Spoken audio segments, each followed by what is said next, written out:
السلام علیکم ورحمۃ اللہ وبرکاتہ۔ محترم حجاج کرام، اللہ رب العزت نے آپ کو بہت بڑی اور اعلیٰ عبادت سے نوازا ہے۔ حجاج کرام اللہ رب العزت کے مہمان ہوتے ہیں۔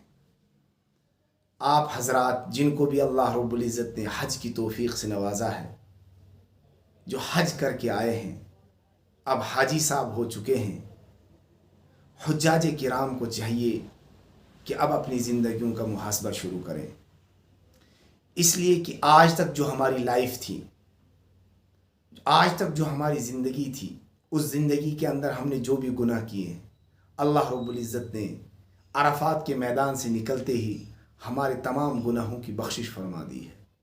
لیکن آئندہ کی زندگی کے اندر جو گناہ ہوں گے وہ اللہ کے یہاں لکھے جائیں گے، اس لیے آئندہ کی زندگی کو بڑے احتیاط سے گزارنا ہے۔ بعض حجاج کرام جب حج کر کے آتے ہیں تو انہیں لوگوں سے بڑے گلے اور شکوے ہوتے ہیں، ان لوگوں سے جو ان کو مبارکباد دینے کے لیے نہیں آئے۔ ارے بھائی، آپ حاجی بن کر آئے ہیں تو کیا آپ لوگوں کو دکھانا چاہتے ہیں کہ میں حاجی بن کر آیا ہوں؟ ہر ایک سے مبارکبادی وصول کرنا چاہتے ہیں؟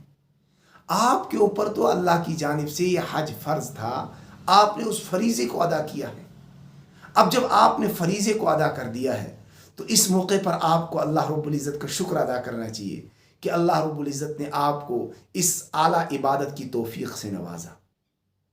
بعض حجاج کو دیکھا کہ وہ اپنے واہواہی چاہنے کے لیے کہ مجھے حاجی صاحب کہا جائے، لوگوں سے گلے اور شکوے کرتے پھرتے ہیں اور لوگوں میں اپنا تعارف کراتے ہیں کہ میں حاجی ہوں، میں نے اسی سال حج کیا، اور آپ کو پتہ ہے جس سال فلاں چیز ہوئی تھی اس سال میں حج کے موقع پر تھا، اس سال میں حج پہ تھا۔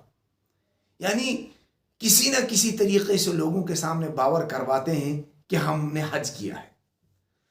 اس بارے میں حضرت مولانا اشرف علی تھانوی رحمۃ اللہ علیہ نے ایک بڑی عمدہ بات لکھی ہے۔ کہتے ہیں کہ ایک بزرگ جو ہے وہ ایک حاجی صاحب کے یہاں گئے تو حاجی صاحب نے جو ہے اپنے ایک خادم سے کہا، ارے اس سراہی کا پانی لے کر آؤ جو سراہی میں نے دوسرے حج کے موقع پر اپنے ساتھ لائی تھی۔ تو ان بزرگ نے کہا، جو یہ اللہ والے تھے، انہوں نے کہا، ارے حاجی صاحب، آپ نے اس ایک جملے کی وجہ سے اپنی دونوں حجوں کی عبادت کو ضائع کر دیا۔ اس ایک جملے کی وجہ سے دونوں حج کی عبادت کو ضائع کر دیا۔ کہا، آپ نے ان سے کہا کہ اب میں نے جو دوسرے حج کے موقع پر لائی تھی، دراصل آپ یہ بتانا چاہتے تھے، مجھے اصل میں بتلانا چاہتے تھے اور لوگوں کو یہ بتانا چاہتے کہ دیکھو جی میں نے 2 حج کیے ہیں۔ تو انسان کے اندر یہ بات نہیں ہونی چاہیے کہ میں نے کتنے حج کیے ہیں، کتنے عمرہ کیے ہیں۔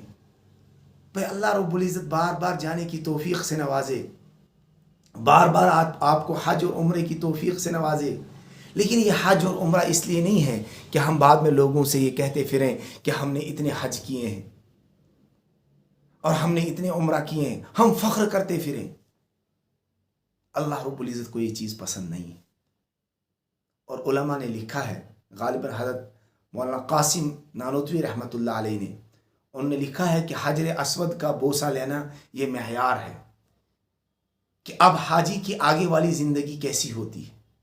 اگر حاجی کی آئندہ کی زندگی توبے کے ساتھ، استقامت کے ساتھ، صلاح اور تقوی کے ساتھ ہے تو سمجھ لیجئے اس کا حج مقبول ہو چکا ہے۔ اور اگر حج سے آنے کے بعد زندگی کے اندر دوبارہ فسق ہے، فجور ہے، گناہوں کی لت ہے، گناہوں کی طرف دل مائل ہوتا ہے، بار بار گناہ کرتا ہے، تو یہ سمجھ لینا ہے کہ حج مقبول نہیں ہوا ہے۔ اللہ رب العزت کرے کہ تمام حاجیوں کا حج مقبول ہو، اور جتنے دعائیں حجاج کرام نے وہاں پر کی ہیں وہ ہمارے حق میں اور پوری امت کے حق میں اللہ رب العزت ان کو قبول فرمائے۔ لیکن حجاج کرام سے یہ باتیں کرنا بہت ضروری تھی کہ جب ہم حج سے آئے ہیں، اب ہم نے یہ دیکھنا ہے کہ ہماری زندگی کے اندر کچھ تبدیلی آئی ہے یا نہیں۔ اب ہماری زندگیاں تبدیل ہو جانی چاہیے، ہمارے جو ہے اخلاق اور عادات بدل جانی چاہیے، ہماری زندگیوں کی صحبتیں بدل جانی چاہیے، ہمارے اخلاق اور عادات کے اندر چینجنگ آنی چاہیے، ہم اچھی صحبتوں میں بیٹھنے والے ہونے چاہیے، اور اچھے کام بار بار ہماری زندگی سے صادر ہونے چاہیے، اور ہم یہ جذبہ نہ رہے، کسی سے گلہ شکوہ نہ رہے کہ مجھے حاجی صاحب نہیں کہہ رہے ہیں، میرے نام کی شروع میں حاجی نہیں لکھ رہے ہیں، اور مائک پر میرا نام جو ہے حاجی صاحب کے کہہ کر نہیں پکارا جا رہا ہے۔ یہ دل سے نکال دیں، بلکہ یہ سوچیں کہ ایک عبادت تھی جس کی توفیق اللہ رب العزت نے مجھے دی، یہ ایک عبادت میرے ذمے تھی، اللہ رب العزت نے مجھے اس کی توفیق سے نوازا۔ تو اللہ رب العزت ان چھوٹی چھوٹی باتوں پر ہمیں عمل کرنے کی توفیق سے نوازے۔